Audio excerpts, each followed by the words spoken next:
Next speaker, Frans Berghout, is the interim director of Future Earth. And he will explain us what Future Earth is about, because Future Earth will be the host of GLP in the near future.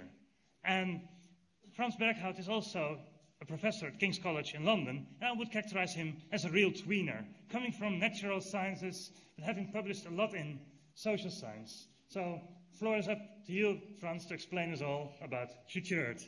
Thanks a lot. Thank you very, very much for giving me the opportunity to be here. It's really inspiring to hear the presentations this morning, to see how research agendas have evolved over the 20 and more years of GLP, the LUC program, and so on. And also how thrilling, actually, are the new agendas, the new issues that are emerging as research evolves. And that is really, of course, the heart of what Future Earth is about. It's about creating the platform, the arena, for great science to happen, and also for great science to have increasingly an impact on societal change. So what I'll do today is quickly outline what Future Earth is, hopefully clarify that a bit, make it a bit more tangible, and also encourage you to become involved in what Future Earth will be. So the program Future Earth, which was really announced at the Rio+20 conference in 2012, is the result of several years of meditation, of thinking through by a number of different groups of people. What do I do? Go near or further? And the mission of this program, which of course involves projects like GLP, but many other projects too, is really to build knowledge. Now, this word build is important as well, because it's this notion which is very central to Future Earth, which is that knowledge is produced in science, but increasingly produced through an interaction with partners in society. And we're creating knowledge as a process of interaction, as a process of dialogue. We're interested in developing new knowledge which is useful to understanding risks associated with global change, the dynamics of change and what that means, the impacts, but crucially also, and I think this refers to what Billy was talking about, a solutions narrative as well. Environmental research has been part of the problem, as it were. This is what you hear from the funders. And what they really want us to do now is to become part of solutions as well. I can use this thing, can't I? There are two key aims in Future Earth. One is to defragment the institutional arrangements around international research programs to build one big tent in which all of these different communities have a greater opportunity to collaborate, and that we hope that we, in that way, develop more integrated assessments, more integrated modeling, more integrated observations, more integrated theory of how things are changing. And that is one of the sort of key aims of what Future Earth is about. And the second is really to make major steps forward in developing our ideas about how knowledge is co-produced between science and practice and policymakers and business and NGOs and so on, and to create ways, vehicles, bridges, arenas where that kind of collaboration and co-production, co-design can take place. Well, what is it? It's a platform, it's a network of networks. Its specific position in the international science system is that it's really about coordinating international communities of science, like GLP. Within Future Earth, if you take the 4 programs which are being integrated within Future Earth, there are about 30 of these kinds of projects at the moment, dealing with everything from the cryosphere and climate prediction to the Global Carbon Project, to the governance of Earth systems, for instance. We're interested, obviously, in creating that platform to enable more integrated research. We are trying to develop stronger partnerships between researchers, but also between researchers and funders. I was last night, talking to Robert Jan Smits, who's the most senior research funder in the European Commission. He has a budget of 70 billion euros in the coming seven years. And the Commission is very interested in trying to understand how to align the work, the calls it does, with the work that's coming through the international communities that are represented within Future Earth. And, of course, the other partners in research that I talked about.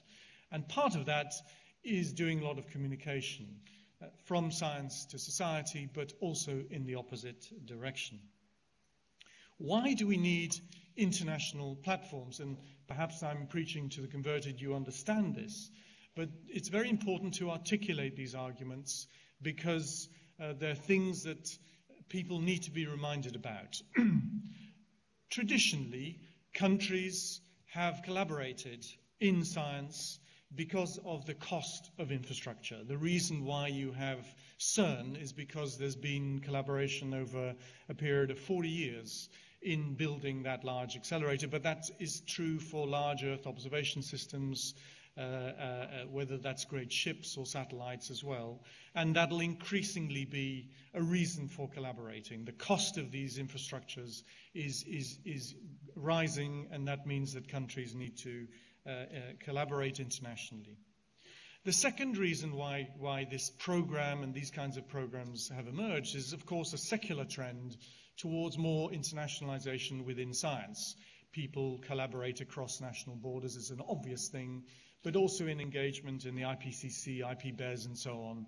This is a process which is becoming increasingly internationalized, and that is a trend which will only deepen and become more extended in future as new science systems in Africa, Latin America, and so on really become engaged with these networks. The third kind of reason why we need institutions like GLP, but also Future Earth, is this argument about epistemic fit. All of the presentations we've had today have stressed the global connectedness of land use and biodiversity, food, water, climate issues. And in order to be able to study those global systems, which we understand as being increasingly connected, we need to create a research system which is global. And therefore, we need to create an infrastructure like Future Earth in order to have a fittedness between the scale of the problems we're trying to understand and the scale of the institutions, the research infrastructures that we have to enable that research to happen. And the fourth reason why we need this program now is really to do with leveraging resources. There is pressure on public spending in science. Science funders want to know increasingly that what they're investing in is aligned with what is going on in other countries because they believe they will be able to leverage more value out of a euro spent or a dollar spent in the United States if there's a similar program happening in Brazil, in Japan, in Australia. And for that, of course, you need some global coordination, and Future Earth is the kind of the system through which that coordination can happen.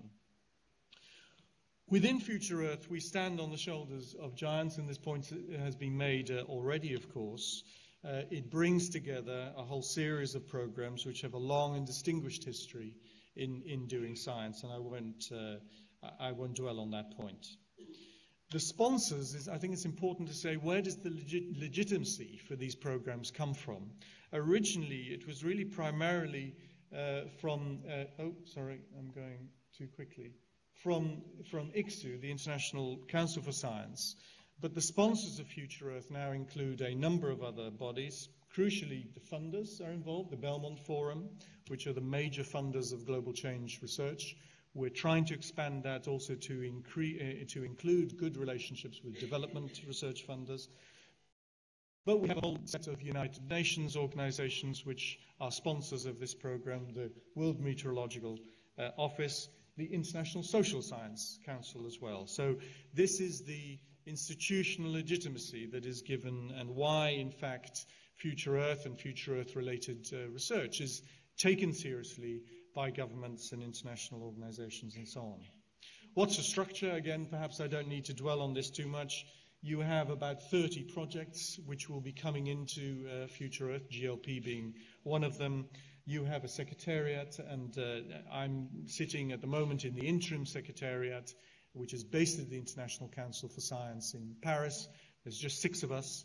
And we're working with the secretariats of IGBP, WCRP, Diversitas, and so on. And all of that will be integrated into one permanent secretariat, starting work at the beginning of next year. We have two important governance bodies, the Science Committee and the Engagement Committee. This is an innovation. It used to be just a Science Committee. But now we have an equally important Engagement Committee, which will have people from business, from the policy-making communities and so on, NGOs, who determine and shape the way in which we do the work. So it really becomes a partnership between science and society at a global level. And then above that, a council, which is a kind of executive board, which looks after the whole enterprise. What does traditionally, and again, perhaps I'm preaching to the converted, but just to explain what these projects do, which are international networks of scientists working in a particular domain. They do agenda setting, so this is Ecoservices is one of the Diversitas projects which is coming into Future Earth.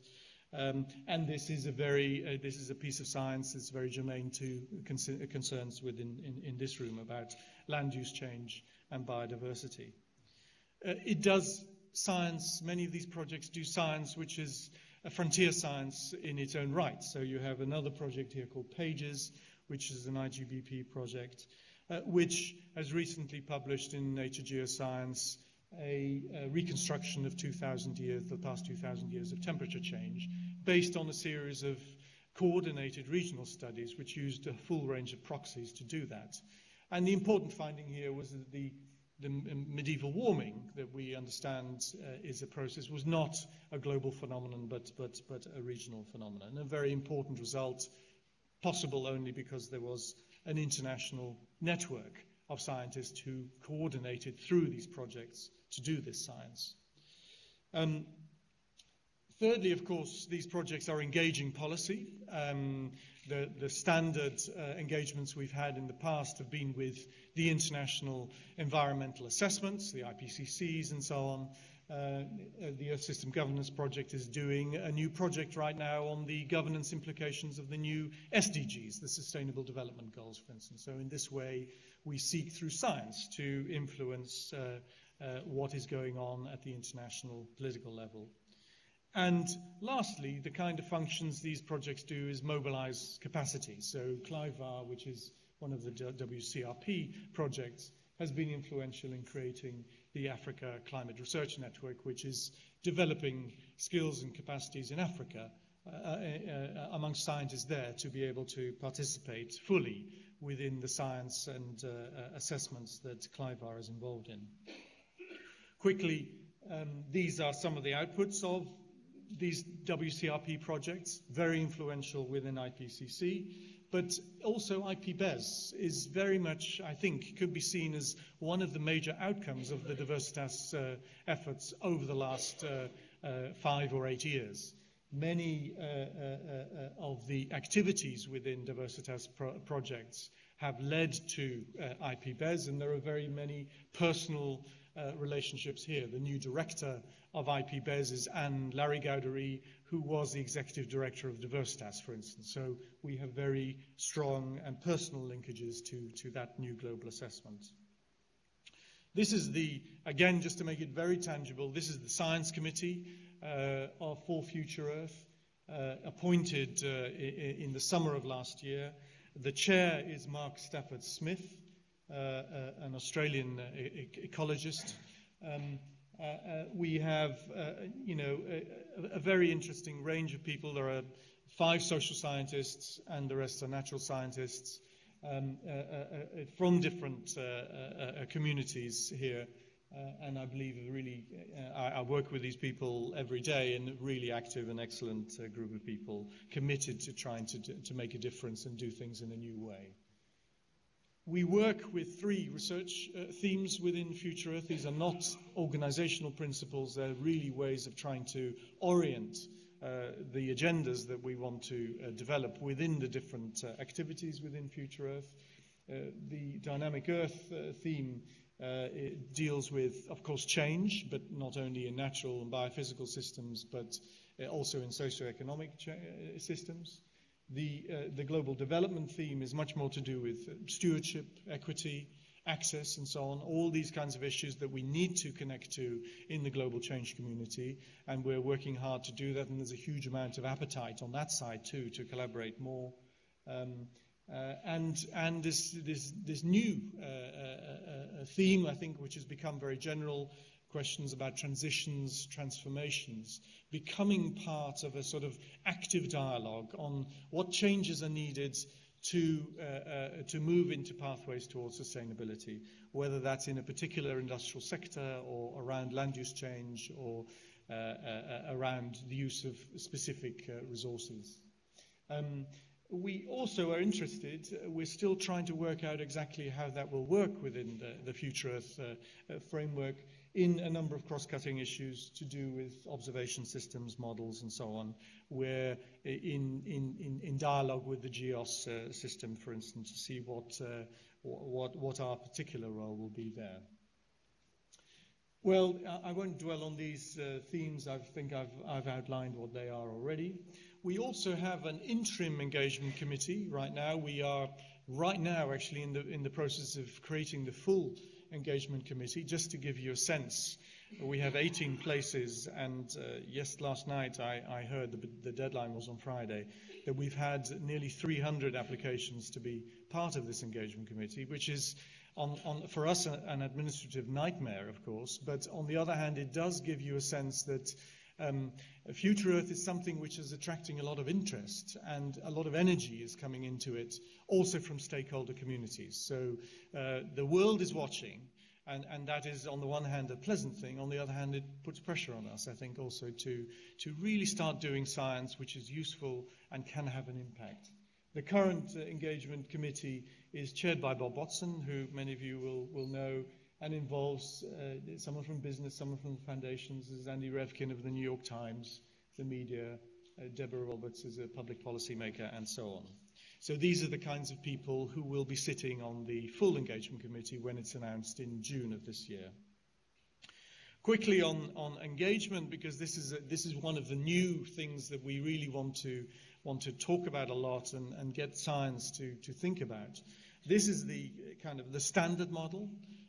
Perhaps not the model that we are working with, but the linear model of how science funding in the end turns into societal benefits. I think in general we are now concerned with a much more holistic, integrated view of how knowledge is produced, how knowledge claims are brought into action, whether that's in policy or in business, and how in fact science becomes part of a dialogue and a process of learning that is both within science but connects with learning processes across society, in business, in NGOs, in government, and so on. We need to see ourselves as part of that process of learning, and that means that we need to start doing things in a different way as well. Funding will happen in a different way, and so on. What are we doing specifically now? We are working with the Science Committee and the Engagement Committee on a vision for 2025.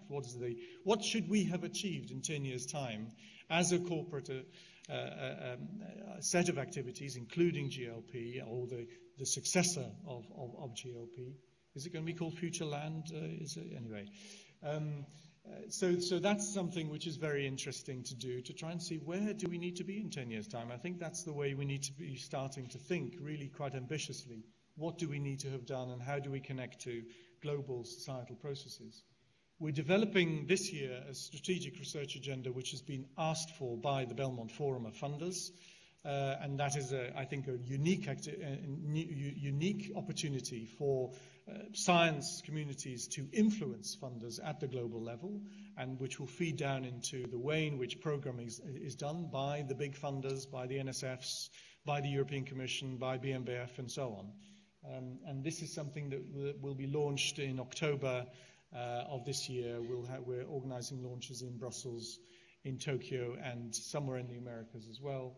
And many of you will know that we launched a process to develop some fast-track initiatives and clustering activities at the meeting in Washington of the core projects in January, and we hope to be able to announce those in June too. Quickly on the funding, Future Earth sits, of course, within a huge structure of funding internationally.